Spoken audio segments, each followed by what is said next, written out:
রাষ্ট্র সংস্কারের কাজ দ্রুত ও দৃশ্যমান হলে অন্তর্বর্তীকালীন সরকারের মেয়াদ নিয়ে আপত্তি নেই জাতীয় পার্টির। তবে দীর্ঘমেয়াদে কাজ করতে হলে রাজনৈতিক দলগুলোকে এড়িয়ে যাওয়া ঠিক হবে না বলে মনে করেন দলটির চেয়ারম্যান জি.এম. কাদের। যমুনা টেলিভিশনকে দেয়া একান্ত সাক্ষাৎকারে তিনি বলেন, গণ অভ্যুত্থানের মাধ্যমে প্রতিষ্ঠিত নতুন সরকারকে জনগণের প্রতিনিধি হতে হবে। এক্ষেত্রে আস্থার সংকট হলে অভ্যন্তরীণ বিভেদ ও জটিলতা বাড়বে। অর্থনীতি চাঙ্গা করা এই মুহূর্তে সরকারের জন্য বড় চ্যালেঞ্জ বলেও মনে করেন জি.এম. কাদের। তার সাথে কথা বলেছেন সহকর্মী লাভলি বিথি। শিয়া বাটার ও ভিটামিন ই সমৃদ্ধ lily glam beauty soap. Lily, always beautiful. শান্তিতে নোবেল বিজয়ী ডক্টর মোহাম্মদ ইউনূসকে প্রধান উপদেষ্টা করে ১৭ সদস্যের অন্তর্বর্তীকালীন সরকার গঠিত হয় ৮ আগস্ট।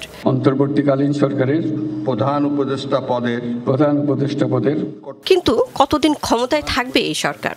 এরই মধ্যে বিএনপি সহ বেশ কয়েকটি দল ৩ মাস পর নির্বাচনের দাবি জানিয়েছে, কিন্তু জাতীয় পার্টি এর সাথে একমত না।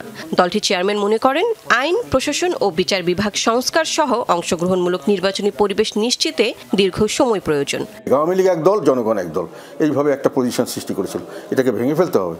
তবে রাষ্ট্র সংস্কারে দীর্ঘ সময় ক্ষমতায় থাকতে হলে রাজনৈতিক দলগুলোর পরামর্শ নেওয়ার উপর জোর দিয়েছেন জি.এম. কাদের। ওনারা যেভাবে আমাদের সহযোগিতা চাইবেন আমরা করব, তবে ওনাদেরকে এই সব প্রত্যাশা পূরণ করতে হবে at the shortest possible time. সঠিক full time government, full time system will have to function as early as possible.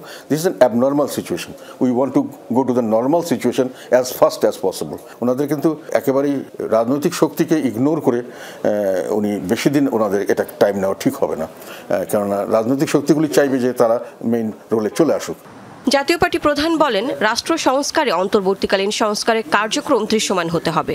এক্ষেত্রে দ্রুত রূপকল্প না দিলে মানুষ হতাশ হবে, বাড়তে পারে সাংবিধানিক ও অভ্যন্তরীণ সংকট। কিন্তু সময়টা যে তারা কাজে লাগাচ্ছেন, তারা যে সঠিক পথে যাচ্ছেন, এটা তাদেরকে দৃশ্যমান করতে হবে। ওনারা অনেক বেশি সময় নিচ্ছেন, অন্য কাজ করছেন, এইসব দিক করছেন না, যেটার জন্য ওনাদেরকে আমরা আনলাম সেটা করছেন না। এই ধরনের যদি জনগণের মধ্যে একটা কোনো সময় সংশয় সৃষ্টি হয়, তাহলে ওনাদের জন্য আমি মনে করি টিকে থাকার সমস্যা হবে। রাজনৈতিক দলগুলি তখন সবাই মিলেই এটা প্রেশার দেবে, এবং সেই পরিপ্রেক্ষিতে যেই রকমই যতটুকুই হোক সেখানেই একটা নির্বাচন দিতে হবে। মন্ত্রণালয়ের কার্যক্রম মনিটরিংয়ে সহ উপদেষ্টা নিয়োগের সিদ্ধান্ত হয়েছে, তবে তারা যেন অযাচিত হস্তক্ষেপ না করেন এ নিয়ে সতর্ক থাকার পরামর্শ জি.এম. কাদেরের। কে কোথায় ভাগ বাটোয়ারা, যেই সিস্টেমগুলো দীর্ঘদিন থেকে চলে আসছে দেখে আসছে, ওই ধরনের সিস্টেমটা বন্ধ করার জন্য যদি ওনারা থাকেন, it is well and good. তবে ইন্টারফারেন্স শুড বি লিমিটেড। যেটা সাবজেক্ট উনি বুঝেন সেইটুকু ইন্টারফারেন্স করা উচিত। অনেক টেকনিক্যালিটিস আছে যেগুলো ওনারা হয়তো বুঝবেন না, ওনারা বোঝার চেষ্টা করতে হবে। আর যদি সব কথায় বাধা দিতে থাকেন, তাহলে এই যে স্লো হয়ে যাবে সব। অর্থনৈতিক সংকট থেকে উত্তরণ সরকারের জন্য বড় চ্যালেঞ্জ বলে মনে করেন সাবেক এই বাণিজ্যমন্ত্রী।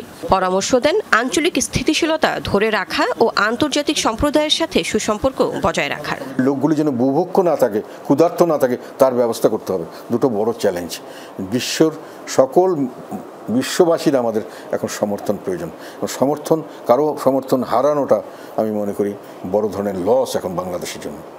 বৈষম্যহীন বাংলাদেশ গঠনে সংকটময় অবস্থা থেকে বের হতে দলমত নির্বিশেষে সবাইকে একসাথে কাজ করার আহ্বান জানিয়েছেন জাতীয় পার্টির চেয়ারম্যান।